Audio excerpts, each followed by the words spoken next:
Hello guys, magandang araw sa inyong lahat. Ito na naman po ulit si Ate Yan na nagsasabi sa inyo ng mega love shoutout sa inyong lahat at magandang araw. Ngayong araw guys, magluluto tayo ng sinangag na kanin or fried rice with shrimp and vegetables, mixed vegetables.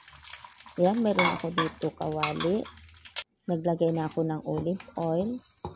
Tapos, meron din akong egg whites. Dalawang egg whites yan. At yung egg yolk niya, hiniwalay ko siya kasi ating ilalagay mamaya doon sa kanin. Pero itong ating egg whites, luto na siya.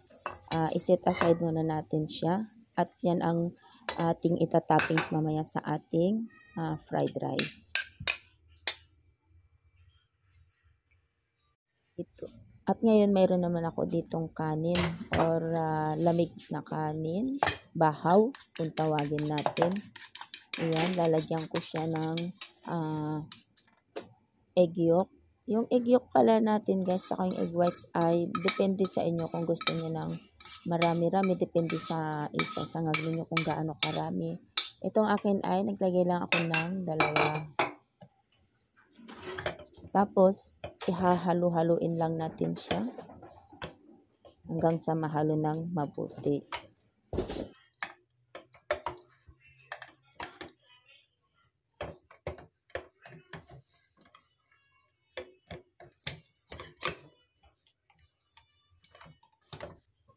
So, ayan guys, hinugasan ko yung aking kawali na ginamit kanina. Ngayon, maglagay ako ulit ng olive oil at dyan natin igigisa ang ating bawang, sibuyas, yung ating hipon na nahimay na, hiniwa-hiwa ko rin siya at yung hipon natin ay nailaga ko rin siya guys, nilaga ko muna bago ko siya igigisa.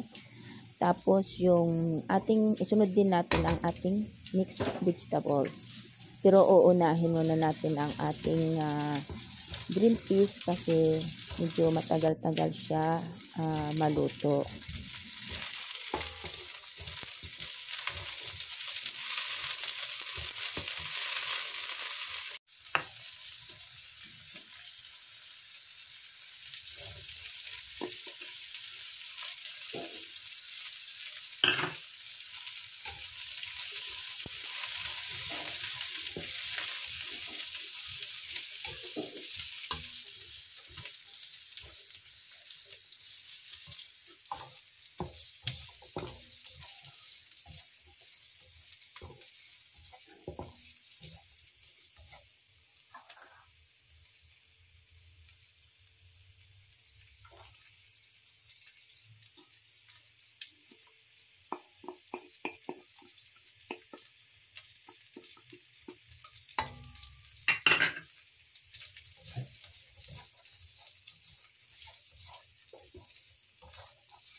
Tapos yan guys, kuha kayo ng malaking bowl. Tapos i-separate po ninyo yung ating nagisa na gulay.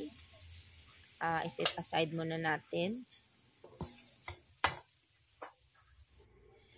So, hayan na siya guys. Ngayon, hugasan yung kawali. Pag nahugasan, isa lang ulit.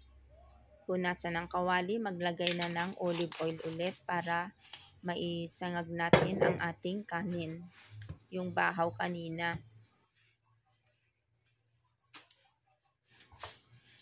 Maglalagay din pala ako ng butter dito, ay margarine. Yung star margarine, maglalagay din tayo para mas lalong mabango.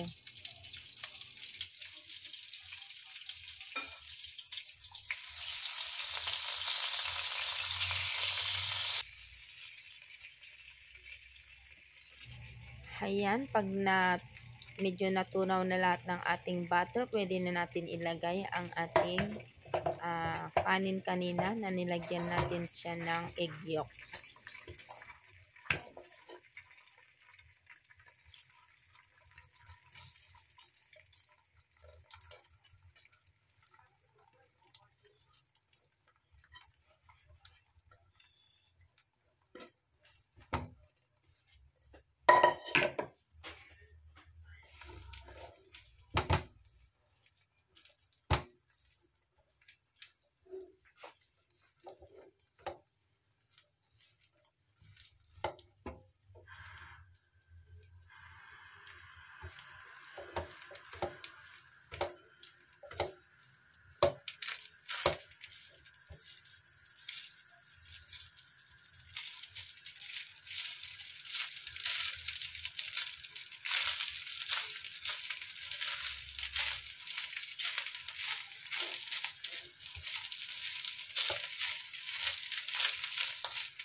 Tapos ito guys, meron ako ditong seasoning na namnam. Lagyan natin para lalong malinamnam. Ayun.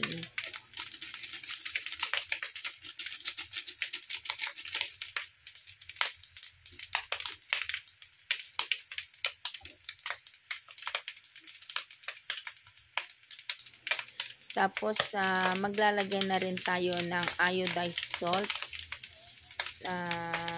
Yung nasa katamtaman lang, huwag masyadong maalat. Tapos maglalagay na rin tayo ng dinurog na paminta.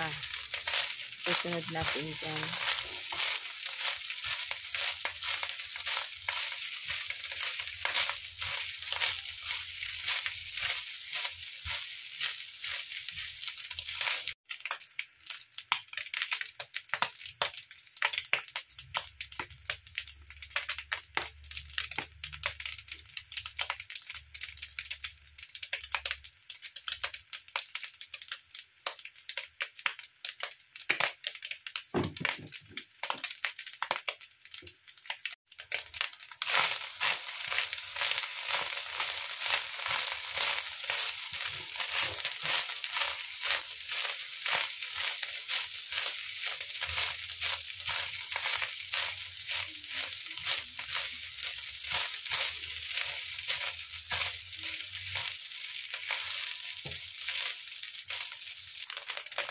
Tapos guys, ito yung ating iniwalay kanina na na gulay.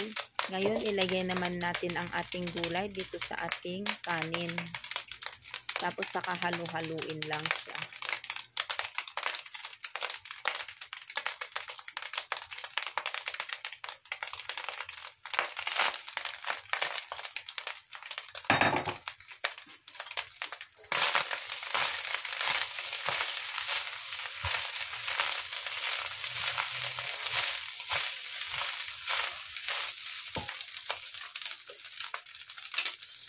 Tapos guys, ito naman yung ating white egg kanina. Yung egg white natin na ating in-scrambled kanina.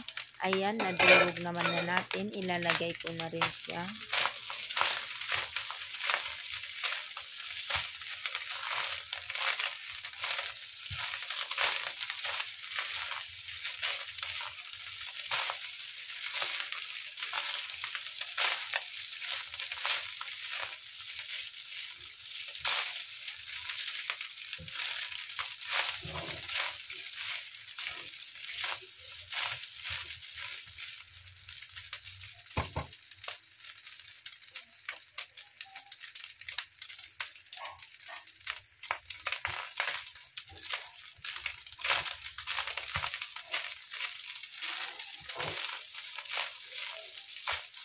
Ayan guys, malapit na matapos ang ating sinangag. Ang ating sinangag na pangbuong barangay.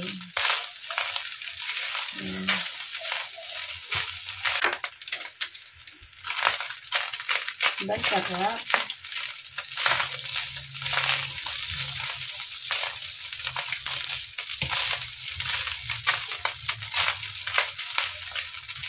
Nakumuga yun ako. Oh.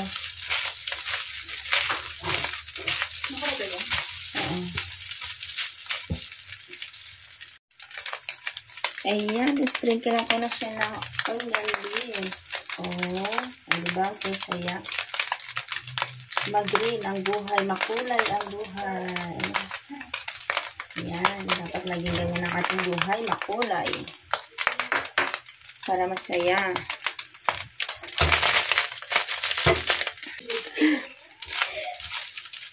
Haluin na natin, baka magkadoko-doko pa.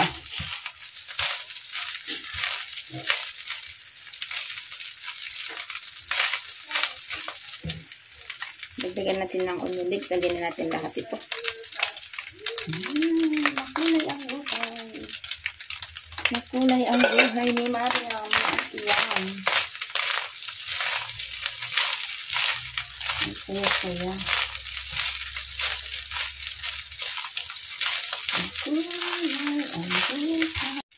So, ayan guys. Kain na tayo. Hanggang dito na lamang ang isa na naman namin vlog. At kung nagustuhan nyo ang video kong ito, please like, share, and don't forget to click the notification bell for more updates po, for more videos. And huwag na rin pong kalimutan na mag-subscribe sa ating channel. Yan, para magluluto ulit si Ate Yam. And thank you guys for watching. Bye-bye. Ingat po tayo lagi. God bless everyone.